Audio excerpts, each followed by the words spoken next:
Good day, fashion friends.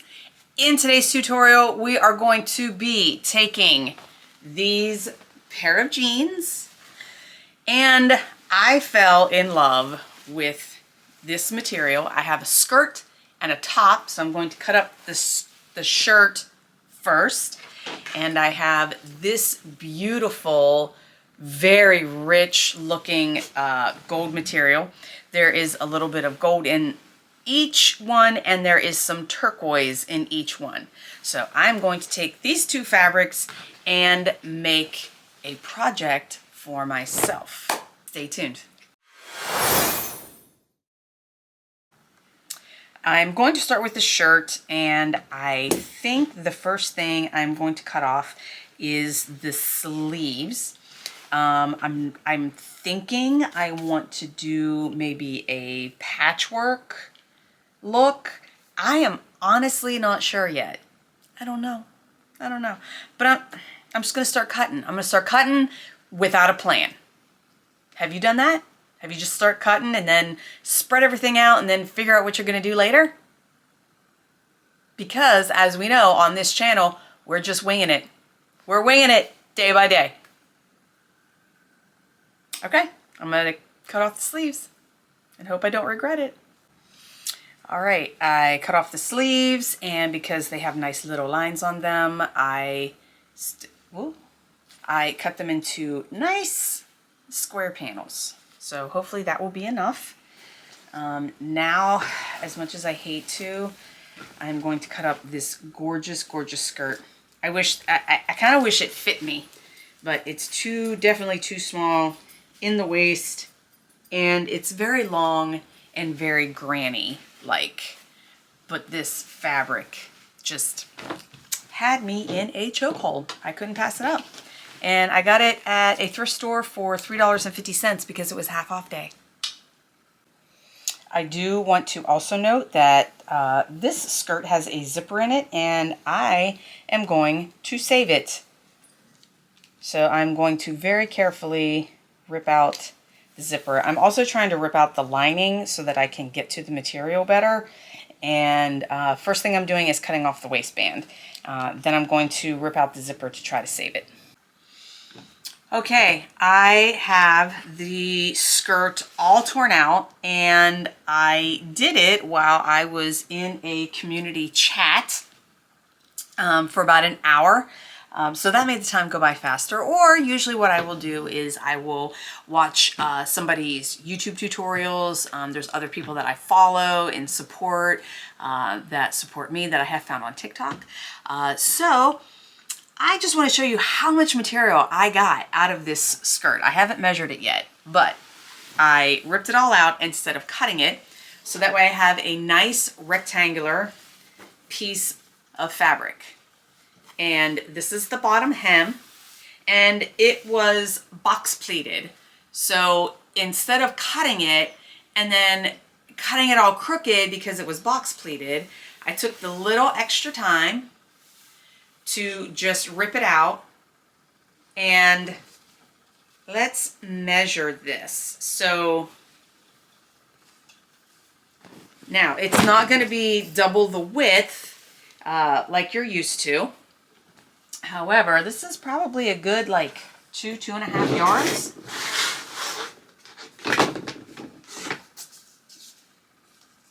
Okay, so I have this doubled over. So that right there is 2 yards. And another almost 6 inches, so 5.5. So another 10, 21 inches. So yeah, 2.5 yards just from that skirt. And like I said, I ironed it all out because it was box pleated. And I also have this small piece that was from the waistband. I have a zipper.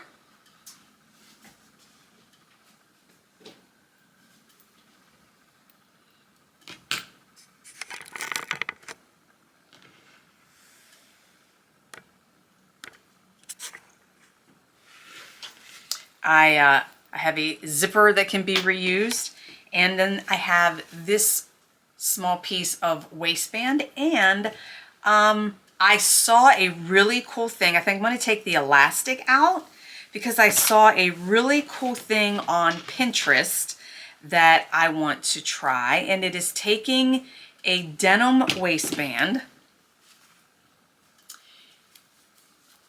and you have your buttonhole in your button and you add embellishments and it makes a little necklace. So this has a hook on it, so I would probably change the angle of the hook because it goes that way. So I would change the angle of the hook for it to hook this way, put some embellishments on this, some fringe, and make this into like a cool little necklace that will match my outfit. See? So for $3.50, I have 2.5 yards of fabric on the slim side. I have an extra piece for patchwork. I have a zipper, and I have something that I could possibly make into a cool little necklace. So there you go. Sourcing tip 101. Okay, after much deliberation and playing, I think what I want to do, I want to do like a diagonal patchwork. Am I challenging myself too much? I guess we'll find out. So I am going to cut strips, stitch them together, iron the seams. I will be adding interfacing because this material is very slippery and slidey. Maybe, if I need to. Maybe by the time I stitch it, it'll be stiff enough. Because what I don't want, this is a straight leg jean, which is what I personally like to wear. I'm not that much of a fan of wide legs, bell bottoms, things like that. I like a straight leg. I'm not going to cut any panels off. I will pretty much rip up the side as far as I am picturing, and then just place the diagonal patches. Now, am I giving myself the struggle of having to make sure that everything is even and lined up? Yep, of course I am, because what is a run it back rack tutorial without a struggle and a, well, that's not working? This may end up, I only do one leg with the stripes and then maybe something else on the other leg. Who knows? Because that's how we do it on this channel. We just wing it and make it up as we go along. Okay, so now I'm going to cut strips, sew them together, and make diagonal stripies. I think that would be cool. I think another thing that I'm going to do, and this is something that I've seen, and I usually like don't wear my shirts tucked in, but just in case, I think I'm going to, this will be a finishing touch, add patches in between the belt loops. I think that would look kind of cool. But let's work on the stripes first. Okay, I have decided I don't want my stripes to go this way. I want them to go this way. So my pocket is right about here, and I don't think I'm not sure where I want them to start. I'll have to play around with this a little bit, but I need to figure out how long I need to make my strips and allow me some seam allowance or whatever it is that I need to do. So I'm going to make them,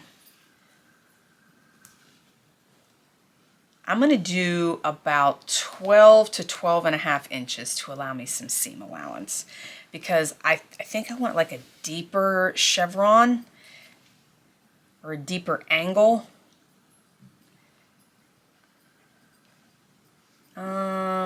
Maybe if I just do 12, and that will allow me 12.5, and that will allow me 1/2 inch seam allowance on the patch. But the other thing too is as this goes down, it does it's from the hips to the knees. It does curve in a little bit. So I will deal with that later. For right now, I'm going to do my strips in about 12.5 inches. Because what's the rule? Say it with me. It's better to have too much than not enough. And I forgot to mention, so they're going to be 12.5 long by 3 wide, because that allows me 1/2 inch seam allowance and will still give me a decent gap. Because I don't think I want them to be, I don't want to do like 2, I don't want to do 2.5 and then they're like this tiny. Or do I? Do I want wire? I don't know. Ooh, decisions. Okay, final decision. I measured this piece that I have. I folded it over and then folded it over again. So it is 2 inches wide. So now if I allow myself 1/4 inch seam allowance, this is very thin material. I should have no problem pressing a 1/4 inch seam allowance. So 2 inches wide minus 1/4 inch minus 1/4 inch makes them 1.5 inches wide.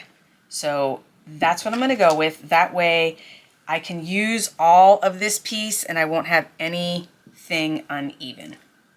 I won't have like scraps left or anything like that. I'll be able to use up as much as possible. So that is what I'm going to do. All right, and the trick that I'm going to pull off, I folded it in half, folded it in half again. I'm going to press this. That will give me my even lines. I won't need to make a pattern. Then I will open it up and then use the creases as my guidelines for cutting.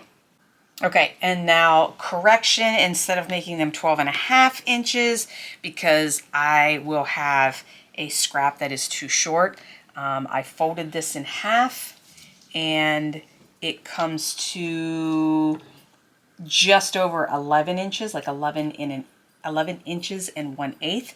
So I'm just going to cut these in half and utilize them as they are. That way we have no scraps. All right, now I am just going to kind of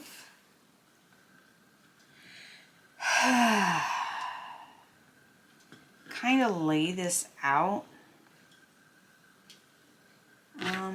I want this inside. I'll work on the corners later. So see how I need to lay this out. Am I, like I said, ooh, okay, now wait a minute, let's do this, because I don't know how many I'm going to need.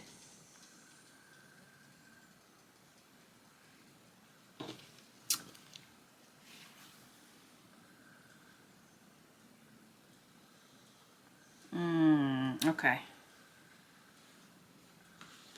Do I do less of a slant? Otherwise, it may not work out. Yeah, like I said, what am I doing? I am giving myself all kinds of challenges because, you know, I can't have enough. Can't have enough of the challenges. Okay, that's... Okay, how do I do this? Do I sew them unevenly? If I'm doing it at an angle, that might be what I have to do. Ooh. Okay, so this is what I have so far. I have this split open. I ironed out the seams. I'm figuring out how to lay this. And I kind of want to like maybe have a gap here. Maybe put a set this way and have like a chevron. I don't know. I'm still kind of playing around with the design. And then I think I'll leave like a gap and then go up onto the thighs. That way it's something different. I don't know. Okay, so what I did, I laid out where I wanted this, because this is going to be inside the seam, and I am stitching together like one strip at a time. So I've done these and then I press, and I'm going to eventually top stitch when I am done. So I'm just making sure my corners are lined up. And then I take the next piece, see where I need to place it, flip it, clip, and then stitch. I'm going to move this down just a tinge. And I will just keep doing that until I finish this panel.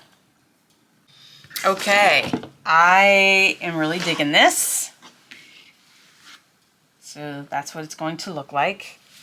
And I don't want this to move, so I'm thinking about using some fusible interfacing to fuse this into place. So it's not going to shift or anything like that, and I won't have anything bunchy. But first, I am going to make a pattern because I want to cut this out and leave some seam allowance, because I want to fold all these edges under, because I want a nice neat edge, nice clean edge. And I don't want to zigzag over these, because these materials, especially this plaid one, likes to fray. So I am going to make myself a pattern that I'm going to use, and that way I can cut exactly the size that I need and stitch it on, and folding the edges under. Then while I'm doing that, and I put this on and fuse it into place, I have ironed all my seams over, so then I will top stitch on each overlap, just to make sure that it stays in place and it has a nice finished look. Okay, scratch that. What I did instead, I took a ruler and some chalk, and I laid this along the seam, and I drew a chalk line. And then, because my seam is open, I'm not going to fold this one over. I am just going to stitch it along the edge here and attach it to inside. So it's going to go inside the seam. And on the bottom, the end of the stitch is here, and I just drew a line a 1/4 inch along the bottom of the hemline, so that way I would have room to flip that up. And I'm going to also draw another chalk line to determine my folding point. And then same thing here, I'm going to come out a little bit further past this seam allowance and draw another line, so that way I know where I need to fold it and I can match it up. Okay, and here is a close-up of what that looks like. So the upper line is my fold line. This one I'm not folding, and this line will be my side seam, and then I will do the same across the top to make a fold line up there. Okay, so this is my cut line, because this is going to go into the seam. And yes, my blade is very dull. And then this outside is going to be my cut lines, and then the inner mark is going to be my fold line.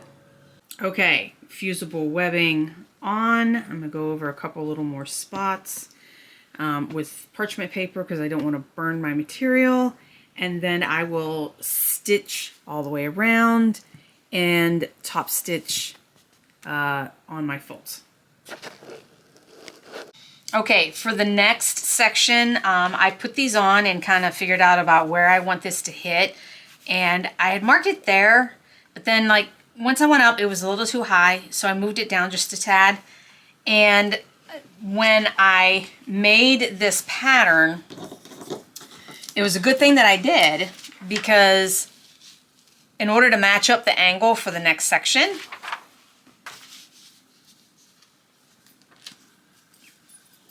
this way,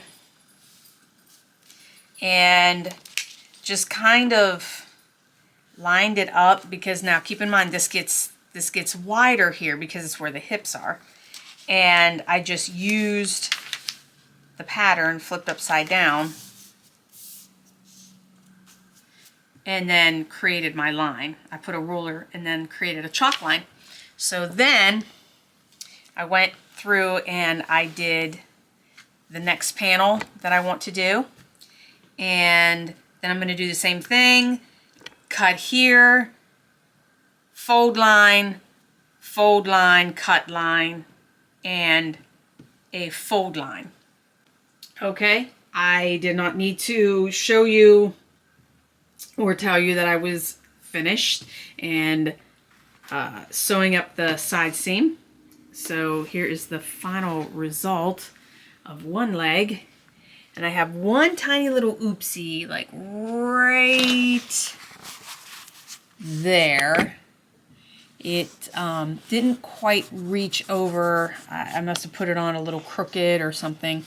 But I've stitched over it. It is fused down, so I don't think it's going to go anywhere. But I love this effect with the pink and the turquoise and the gold, and it's just, I love it. It's so rich looking. Now I gotta figure out, do I want to do something to the other side? Well, until I decide what I'm going to do, I think I am going to go ahead and have a seat and rip out the outside seam, because I know I'm gonna have to do that. Okay, here's what I did. I made 4x4 squares. Put interfacing behind them and then fused them to the pants, and then did a zigzag stitch all the way around. I have the gold ones on top. I have the plaid ones on the bottom. So I did all the gold ones first. Then I went through and I did the plaid so that I wouldn't go over the corners, and then restitched the bottom. Now I would like to add something to like the waistband, like I had predicted. And I want to do something to the pockets, but unfortunately they have rivets. So I'm going to add, I believe, the gold to the waistband. Okay, I decided not to worry about the pockets just yet. If I decide to do something at a later date, then I will just do that. But I did finish the waistband and each leg. I love the way they look. I actually have worn these out already. I wore a pink button-up top, and I did get a lot of compliments on my new pants. So I now need to make sure that I carry business cards, so that way when people ask or say something, I can say, oh, I also do custom orders. Here you go. So that pretty much wraps up this tutorial for today. Please be sure to like, comment, and subscribe. And I am about 250-ish hours away from being able to monetize my YouTube. I am like right on the cusp, and I have been trying to get everybody to just play stuff in the background, like whatever it is. So if you are new here, again, please be sure to subscribe, hit a like if possible, throw down a comment, but go back and watch some of my other previous tutorials. Just kind of scroll through, see if there's anything that you're interested in. I also do estate sales, so I do have a playlist for estate sales if that's something that you like to watch. However, if you could just put something on in the background while you're crafting or sewing or cleaning your house, you don't even have to listen to it. Just turn the volume down and let it play while you watch TV or do whatever it is that you need to do for the day. So I'm so close. I'm so close. So I have been really trying to push, get that last little over the hump. As always, thank you for watching. Thank you for continuing to watch. For those of you that do return, I see you. And as always, love, peace, and thrift, and we'll catch you on the flip side.